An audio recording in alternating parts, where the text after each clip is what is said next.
अच्छा, washing soda का reaction लिखना है, कैसे वॉशिंग सोडा बनता है, तो कैसे बनाओगे? हाँ पहले लिखिए।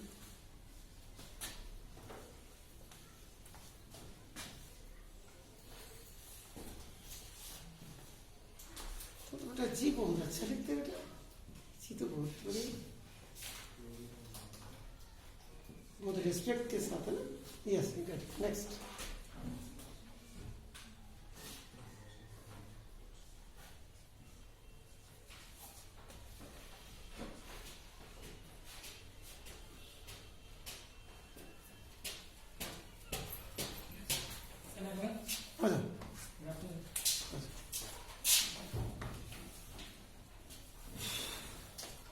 NH पर आगे लिखिए, लिखिए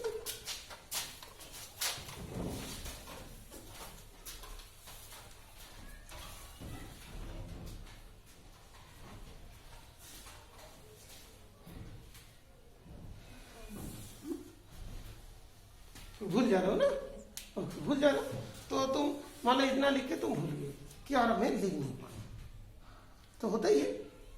आज मान लो तुम लोग नहीं लिख पा रहे हो, जब हम लोग पढ़े हम लोग भी नहीं लिख पाते थे, है ना? तो कैसे करके ध्यान रखें? तो क्या बोलते हैं कि जैसे देखो कि कभी कभार होते हैं कि हमारे पास जितने हैं उसमें मैं खुश रहूं और उसमें से ही बना लो, ये तो जिंदगी का मतलब ये होता है। तो हमको वॉशिंग सोडा मालूम है फॉर्मूला, बहुत बढ़िया। इसके बाद हमने देखा हम कुछ लिख नहीं पाए, तो हमको देखना पड़ेगा वॉशिंग सोडा क्या डायरेक्ट बन जाता है, तब याद आता है अरे पहले खाते हैं उसके बाद कपड़ा साफ करते हैं, जो भी है कोई बात नहीं।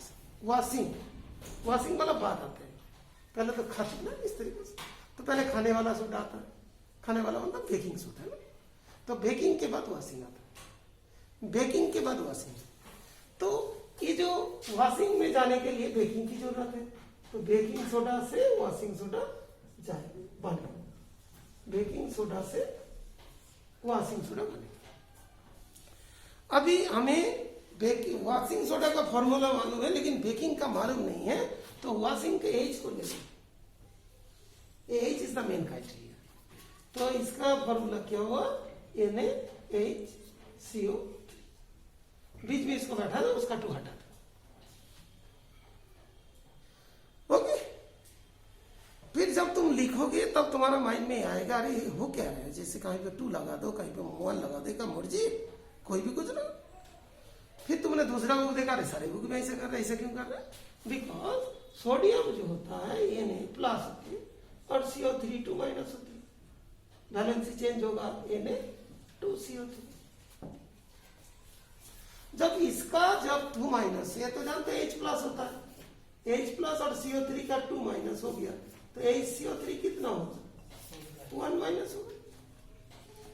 अब ये हो गया जैसे Na प्लस और HCO3 माइनस। जिन लोग खाना खा रहे हो आराम से खाओ, जिन लोग खाना खा रहे हैं किससे कुछ भी नहीं पूछेंगे, तो लोग देखते चला जाना। टाइम शॉर्ट है, खाना खाते वक्त अदर एक्टिविटीज के साथ साथ भी तुमको रिकॉर्ड करके भी सुनना जरूरी है, बिकॉज तुम भूल जाते हो, मतलब जो तुम मेहनत करके सीखे हो उसी चीज को तुम भूल जा रहे हो। क्यों ना करे, आजकल का मोबाइल का जमाना है भाई, मोबाइल में रिकॉर्ड कर लो, जब नहा रहे हो तभी भी चलो। क्या है, हम लोग के लॉकडाउन में बहुत सारे लॉसेस हुआ, उसको कैसे करके रिट्रीव करना वो हम लोग को पता होना चाहिए, है ना बेटा। NaHCO3, तो अभी देखो NaHCO3 किधर बनता है, HCO3 बनता है। अच्छा किसी का कॉल आ रहा है, एक बार ट्राई करो और एक बार और ट्राई कीजिए।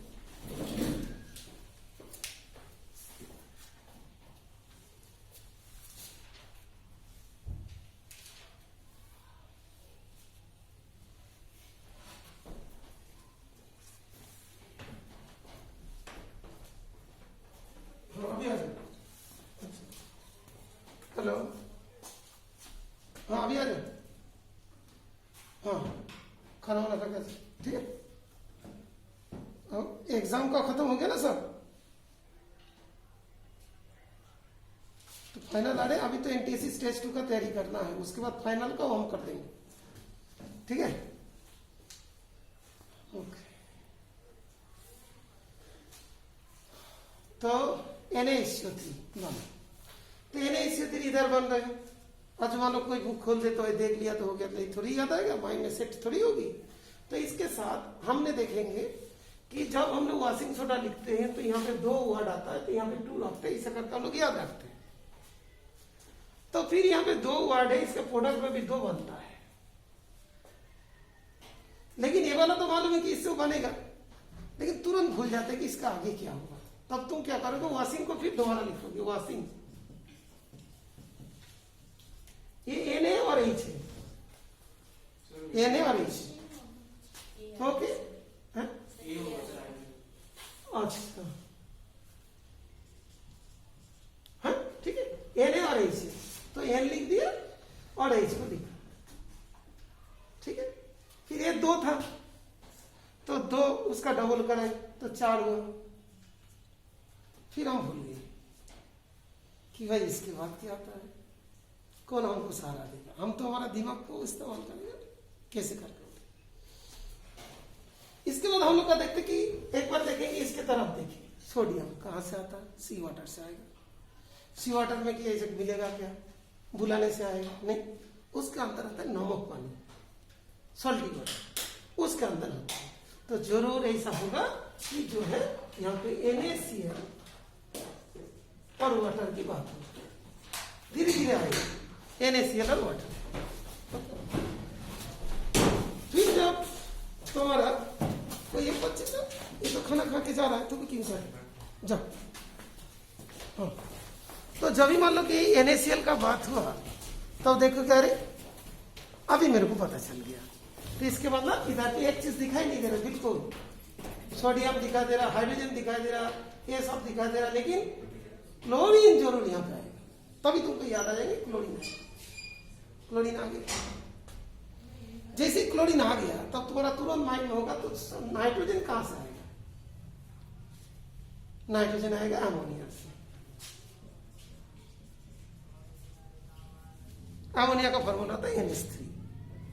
ये लिखने भी हम लोग को दिक्कत होता है, NH3 भूल जाता है, हम लोग को NH4 याद रहता है कभी कभार, ये वाला जैसे पहले उसने याद किया लिखा था, किया बेटा। अच्छा अच्छा, तो कैसे करके NH3 और NH4 इस वर्ड को माइंड में सेट करोगे, वो पहले सेट कराना सिखाते हैं। NH3 और NH4 में हर बच्चे को सर अमोनिया NH4 होता है, NH3 होता है। तो ये जानते हो कि अमोनिया एक न्यूट्रल सब्सटेंस होता है, ये तो जानते हैं गैस होता है, न्यूट्रल होता है। तो नाइट्रोजन नाइट्राइड जो होता है N3 माइनस होता है, याद होगा N3 माइनस, और हाइड्रोजन का होता है H प्लस। एक्सचेंज होगा ना, एक्सचेंज होगा तो क्या होगा, NH3 बन जाएगा। भूलने के लिए थोड़ा टाइम लगेगा NH3। फिर देखा तो NH4 क्या होता है, NH3 था एक नॉर्मल तुम्हारा न्यूट्रल सब्सटेंस, इसमें H प्लस ले दिया तो क्या हुआ, 4 हाइड्रोजन हुई, 4 हाइड्रोजन हुआ, ये यहाँ पे प्लस भी आ जाएंगे, बिकॉज पॉजिटिव चार्ज भी होगी अब इसके पास। तो NH4 जो है वो एक आयन होती है, अमोनियम आयन, और NH3 जो होता है अमोनियम होता है। पहले चीज है। तो नेक्स्ट पार्ट ये होता है, इस जगह से फिर मान लो कि तुमने देखा कि क्या करना है, ये चीज है। तो ये क्या होता है, जो कार्बन के लिए क्या देंगे CO2,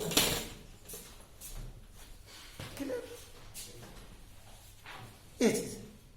तो ये जो एक बहुत ही इजी रिएक्शन है, बहुत ही इजी रिएक्शन है।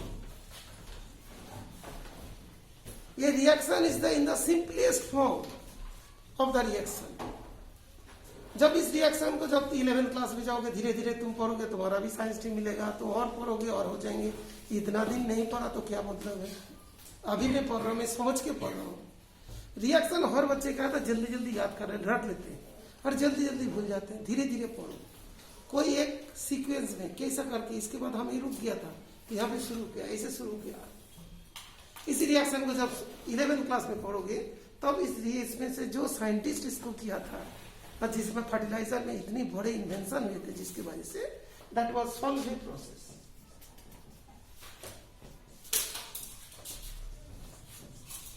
सॉल्वेंट प्रोसेस में बड़े बड़े टावर होगा, CO2 कहां से आएगा, वहां पे भी जब देखोगे लाइन क्लीन होगा, जहां पे CaCO3 लेंगे उसकी इसका जो भट्टी होती है ना, भट्टी जो है वहां पे उसको जलाएगा, हीट देगा, तो वहां से बन जाएंगे CaO और CO2। एक पाइपलाइन होगा, उसको इसको पास कराएंगे उस चेम्बर में, जिसको बोलते हैं एमोनियकल टावर। जिस टावर में अमोनिया डालेंगे, ब्राइन डालेंगे, CO2 को पास कराएंगे, CO2 ऊपर से ऐसे आएगा, बनते बनते जाएगा, ये दोनों का चरा बनेगा। और यहां पे जो एक चीज था ना कैल्शियम, इससे भी एक नया चीज बनाया जाएगा उसमें, ठीक है। फिर अमोनिया जो बनेगा इधर से, यहाँ इसके अंदर अमोनिया आ गया ना, इस अमोनिया को फिर रिसाइकल करेगा, एक बहुत बड़े प्रोसेस होता है और उसको बोलते हैं सॉल्वेंट प्रोसेस। ये जब तुम पढ़ोगे, जो बच्चे देखो पहले रिएक्शन नहीं डरते हैं, उसको रिएक्शन सिखा दिया तो इस तरीका से होते हैं, ओके। तब फिर उसके अंदर तुमको थोड़ा थोड़ा इंटरेस्ट नहीं लग जाता रिएक्शन। तुमको जब कोई चीज के अंदर इंटरेस्ट आएगा तभी तुम उसको याद रखोगे, पूरा नहीं तो आधा। गाना सुनते हो, इंटरेस्ट आता है, सुनते हो, पूरा थोड़ी बोल पाते हो, थोड़ा बहुत याद कर ले तो बस हो जाता है। उसमें भी लिखने देता हूं तो उसका स्पेलिंग मिस्टेक हो जाती नहीं, ओके। तो यहां तक हुआ इसका। फिर हाँ बेटा बताइए, कौन सा रिएक्शन तुमको नहीं आता, बताइए। CaSO4 डॉट हाफ H2, तो लिख दीजिए CaSO4 डॉट हाफ H2।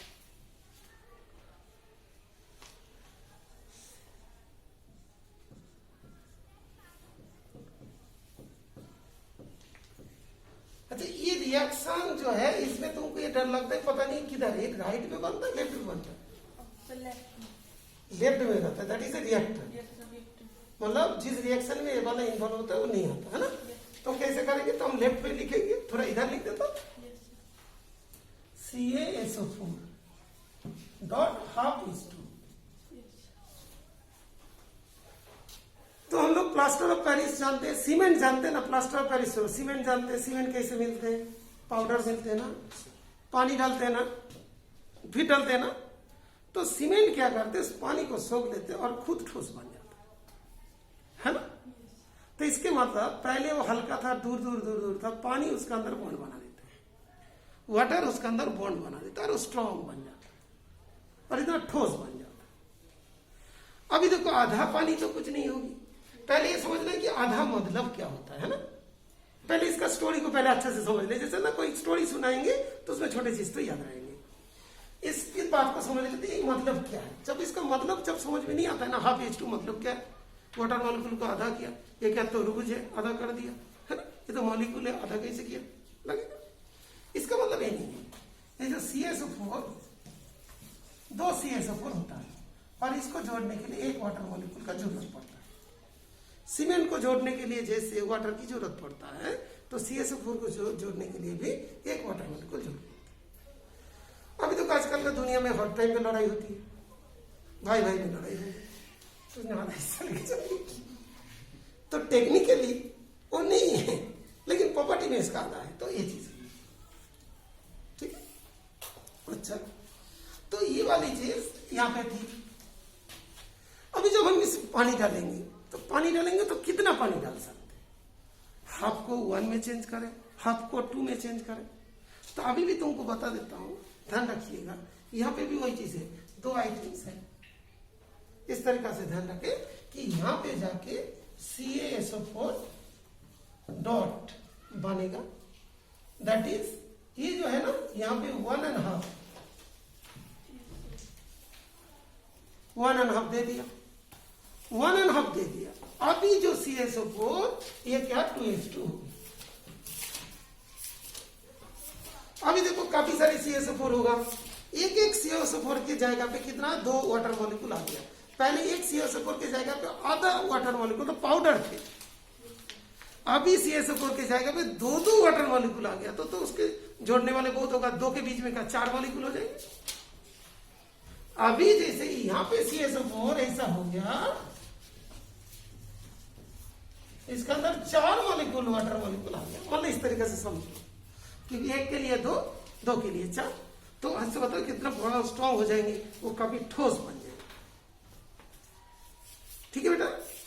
फिर तुम्हें ध्यान रखेंगे। अच्छा सर ने ऐसा बोल रहे, हमने एक चीज पढ़ा था, ऐसा भी था C/4.5:2, ऐसे भी हम पढ़ते थे। ये 5 क्या होते हैं? ये 5 वाटर के बारे में भी तुम लोग बाद में 11th क्लास में भी पढ़ोगे, 12th क्लास में पढ़ोगे। वाटर भी अलग अलग होते हैं, hydrogen bonded water, coordinated water, interstitial water. जो अभी वो लड़का को बुलाया था जिसका टेस्ट था, उसको अभी आना था, अभी आया नहीं। तो coordinated water, interstitial water, okay, hydrogen bonded water, इस तरह का बहुत सारे वाटर होता है। उसके अंदर ये 5 मॉलिक्यूल वाटर एक ही जैसा नहीं है, अलग अलग काम करता है। Okay, clear? तो हम लोग का स्टोरी इस जगह पे हुआ कि इसका नाम क्या है, इसका नाम क्या है, ठीक है, दोनों का नाम। इसका नाम क्या हो सकता है बताइए? प्लास्टर ऑफ पेरिस, शॉर्ट में लिख देते पीओपी, प्लास्टर ऑफ पेरिस। इसका नाम क्या है? जिप्सम इसका नाम। ओके, ये भाई लिख दिया, ये तो तुमको पता था ना, प्लास्टर ऑफ पेरिस, जिप्सम तुमको पता है, और इसे जोड़ने से ये वाला चीज मिल जाता है। तो इसके मतलब क्वेश्चन क्या है कि तुमने प्लास्टर ऑफ पेरिस में पानी डाल दिया तो क्या होगा? नहीं तो प्लास्टर ऑफ पेरिस में पानी डालने से सॉलिड क्यों हो जाते, ठोस क्यों बन जाते? तो ये चीज को लिखना, कहानी नहीं लिखना।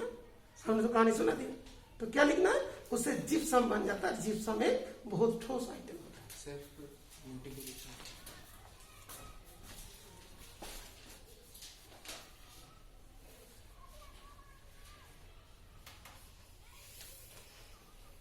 ओके, इस चीज को ध्यान रखना है। ओके बेटा, ठीक है।